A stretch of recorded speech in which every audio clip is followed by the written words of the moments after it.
Мына сүйгүлүнө карай.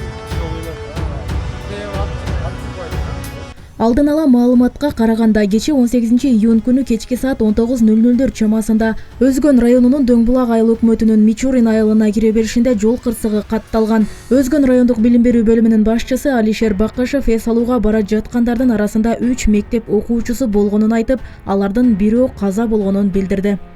Мектеп бүтүрүүчүлөрүнө аттестаттар 20-июндан кийин бериле баштайт. Кечээ 18-июнда Нурбаев орто мектебинде аттестат эрте берилген экен. Эс алууга буга чейин мектепти бүтүп кеткен балдар бара жаткан.